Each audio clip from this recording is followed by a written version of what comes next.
تو کہتے ہیں امام مالک بڑے جب بیمار ہو گئے شدید، تو شاگرد کہتے ہیں میں تیمارداری کرنے گیا، تو میں نے جب دیکھا تو مجھے چہرہ دیکھ کے سمجھ آئی کہ امام مالک کا آخری وقت ہے، بڑے کمزور ہو گئے، اور معدے میں اور پیٹ میں اتنی تکلیف تھی کہ انہیں دودھ پلایا جا رہا تھا چمچ کے ساتھ، پیالے کے ساتھ، صرف دودھ پی سکتے تھے، کمزور ہو گئے۔ فرماتے میں جا کے بیٹھا، زندگی میں کبھی ایسا نہیں ہوا تھا کہ میں جاؤں اور امام صاحب کسی دینی مسئلے پر مجھ پر گفتگو نہ کریں، کہ آج میرے دل میں خیال تھا کہ اب تو اس وقت تو ہوش ہی نہیں رہتی کوئی آدمی، لیکن کہتے ہیں میں جا کے بیٹھے تھا کہ امام صاحب نے آنکھیں کھولی، فرمایا ماشاءاللہ آپ آئے ہیں، چلو یار میں بھی کوئی بندہ ہی تلاش کر رہا تھا، ایک مسئلے پہ بات کرنی تھی۔ کہتے ہیں لفظ نہیں پورے ادا ہوتے ہیں، جملے ٹوٹتے، بیچارے کمزور ہو گئے، بڑھاپا ہے، ایک مسئلے پر بات کرنی تھی، تو فرماتے ہیں کہ میرا دل نہ اتنا نرم ہوا کہ میرے آنسو بہہ گئے۔ میں نے کہا اس حال میں بھی استاد جی آپ کو دین کی فکر ہے؟ کہنے لگے یار ایک آدمی نے مسئلہ پوچھا ہے تو اس کو حل کر کے دینا ہے، یہ رسول اللہ کا دین ہے، علماء کی ذمہ داری ہے آسان کر کے لوگوں تک پہنچائیں، ہر آدمی اس تک تو میں نے وہ دینا ہے، یہ میری وفات ہے اپنے مذہب کے ساتھ، آخری دم تک دینا، میں اپنی حیاتی تو قربان تھی وہاں میری محمد بکیندے گزر گئی، یہ کرنا ہے کام، لوگوں کو آسان کر کے دین پہنچانا۔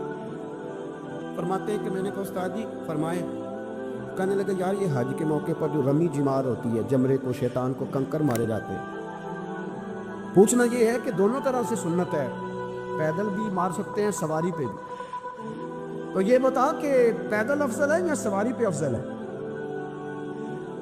تو کہتے ہیں میں نے کہا استاد جی میرا خیال ہے پیدل افضل ہے، لوگوں کو تکلیف کم ہوگی، تو کہنے لگے نہیں تو نے غلط کہا، کھانا نہیں کھایا جا رہا، لیکن آپ استاد ہیں تو جوش کتنا ہے، فرمانے لگے تو نے غلط کہا۔ کہتے ہیں میں نے کہا پھر استاد جی سواری پہ افضل ہے اگر پیدل افضل نہیں، کہنے لگے نہیں تو نے پھر بھی غلط ہی کہا۔ کہتے ہیں میں نے کہا حضور دونوں طرح غلط ہے تو صحیح کیسے ہے؟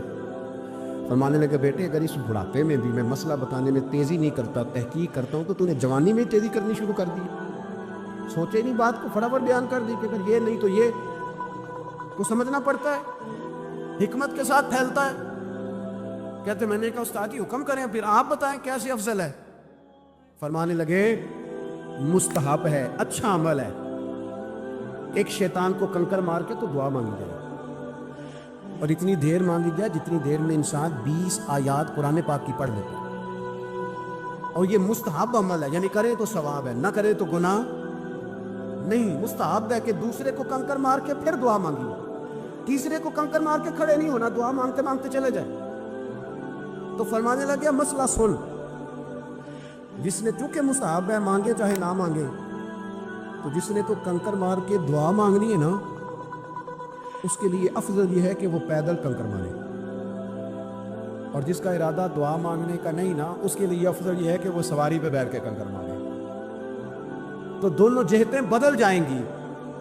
فرماتے ہیں اس بڑھاپے اور کمزوری میں میں نے امام مالک کی وہ فقاہت دیکھی، اور فرماتے ہیں جب فارغ ہو کے نا امام مالک سے میں باہر نکلا، سلام لے کے میں دروازے پہ پہنچا تھا، ابھی کمرے کے دروازے پہ امام صاحب نے بلند آواز سے کلمہ پڑھا اور ان کی روح پرواز کر گئی، بلند آواز سے کلمہ پڑھا، روح پرواز کر گئی، اتنا دین کا جذبہ، شوق، اتنا طبیعت کے اندر درد دین کے لیے کہ آخری وقت تک مسائل دین میں غوطہ زنی، کس طرح کر کے امت کو آسان دین پہنچایا جائے۔ حضرت سالم بن عبداللہ بن عمر حضرت عمر فاروق کے پوتے تھے، کعبے کا طواف کر رہے تھے، طواف مکمل ہوا، 8واں استلام کر کے مقام ابراہیم کے پاس نماز پڑھنے لگے تو خلیفہ وقت کا آ گیا، گورنر، السلام علیکم کے بعد اس نے فوراً بات چھیڑی، کہنے لگا حضور کوئی حکم ہو تو بتائیے گا۔ تو آپ کہنے لگے تو بڑا ہی بیوقوف ہے یار، یہ کس نے گورنر بنایا؟ بڑا تو بیوقوف ہے، تو یہ تو سلیقہ ہی نہیں بات کرنے کا۔ حضور کیا ہوا؟ فرمانے لگے خدا کے گھر میں آ کے اور کعبے کے سامنے کھڑے ہو کے بھی میں بندوں سے سوال کروں، یہاں آ کے بھی بندوں سے مانگوں، تو بڑا ہی بیوقوف ہے، سامنے اس کا گھر ہے، سامنے اس کا گھر ہے بیت اللہ اور حجر اسود اور مقام ابراہیم اور مقام ملتزم، اور یہاں بھی میں بندوں سے مانگوں؟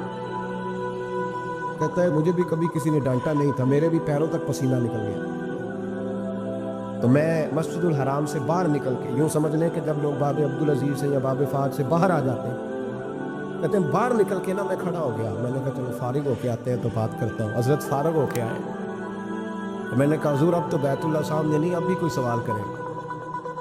تو فرمانے لگے اچھا ضروری ہے؟ کہا حضور ضروری ہے. تو فرمانے لگے چل پہلے بتا تجھ سے دین مانگوں کہ دنیا مانگوں, بول. تو کہنے لگا حضور میرے پاس تو دنیا ہی ہے, دین تو آپ کے پاس ہے.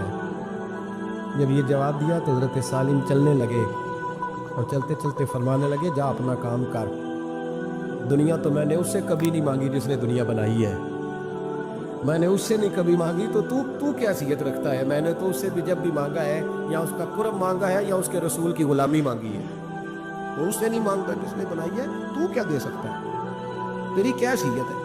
تو بھائی ان لوگوں نے قریب پھٹکنے نہیں دیا, ان کے قریب یہ چیز آئی نہیں, بے نیاز لوگ تھے, توجہ ہی نہیں تھی. حضرت محبوب سبحانی غوث اعظم شیخ عبد القادر جیلانی رضی اللہ تعالیٰ, آپ ایک کاروبار بھی کرتے تھے, تو آپ کا کچھ مال آ رہا تھا جہاز کے ذریعے. ایک بندے نے خبر دی کان میں حضور جہاز ڈوب گیا. فرمانے لگے الحمدللہ الحمدللہ. ڈوب گیا جناب, یہاں جہاز ڈوب جائے تو بندہ بھی ڈوب جاتا ہے.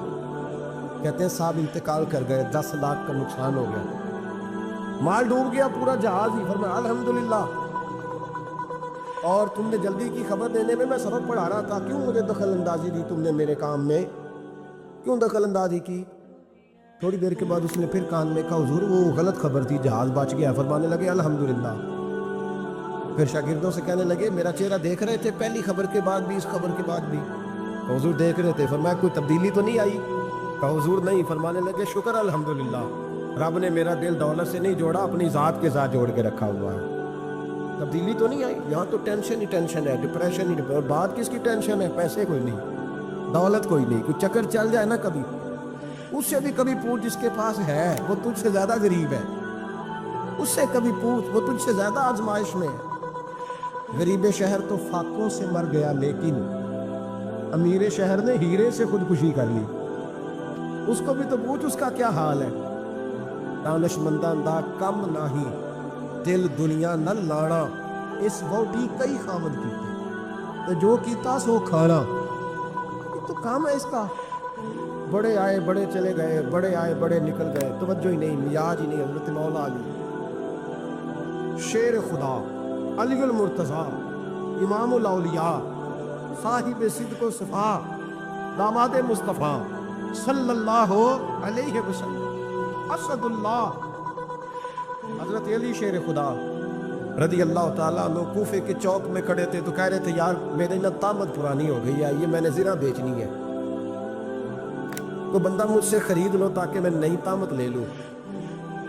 ایک بندہ کان میں کہنے لگا حضور طامت کے پیسے بھی نہیں. فرمانے لگے پیسوں کو چھوڑ, علی کا سینہ دیکھ, اللہ نے ایمان کی دولت سے بھرا ہوا ہے. پیسے اہمیت نہیں رکھتے, ان کی وہ اہمیت نہیں جو دنیا نے بنا لی. فرمایا ضرورت نہیں تھی, اب ذرا احساس ہوا ہے کہ زیادہ ہی پھٹ گیا ہے, پردہ نہیں صحیح طرح پورا کرتا, تو میں نے کہا چلو زیرہ بیچ کے نیا لے لیں. ضرورت نہیں, مزاج نہیں, طبیعت نہیں, انہوں نے ماحول نہیں بنایا, ہمارے تو حد ہو گئی. اتنا بری حالت ہے کہ ناقابل برداشت. آپ شادی پہ دیکھ لیں, جو غریب رشتہ دار ہے اسے کون بنانے جاتا ہے, لیکن ساری برادری کٹھی اس کے دروازے پہ بیٹھی ہے, جس نے آنا ہے تو کچھ لے کے آنا. ہر چیز دولت میں تلے گی, معیار ہی دولت بن گیا ہے, مقصود ہی دولت بن گیا ہے. اس پیسے نے, اس دنیا داری نے, دنیا دار پجاری زردے کتیاں دے گل ٹلی ہو, اتنا سخت رویہ لوگوں نے اپنا لیا, رشتوں کا تقدس نہیں رہا. ایک مجلس میں نے ایسا رنگ بھی دیکھا, ایک ایسا شخص جسے میں ذاتی طور پہ جانتا ہوں کہ عالم بھی ہے, پرہیزگار بھی ہے, نیک بھی ہے, وہ بھی بیٹھا تھا, اس کے ساتھ ایک سیٹھ بھی بیٹھا تھا. لیکن جو لوگوں کا عقیدت کا رشتہ اس درویش کے ساتھ ہونا چاہیے تھا, وہ سیٹھ کے ساتھ تھا. تو میں غور کر رہا تھا کہ یار قوم کا ذہن کس طرح کا ہوگا. صرف اس کے ہاتھ میں پیسے, جب دولت مند ہے اس آدمی کی درویشی بھی گئی, علم بھی گیا, تقویٰ بھی گیا. صرف پیسے نہیں ہے اس کے پاس, تو وہ کونے میں لگا ہوا ہے, اور اس سے لوگ بچ بچ کے سلام. اور میں کہا کرتا ہوں عقیدت کا پتہ چلتا ہی تب ہے جب اجتماع ہوتا ہے.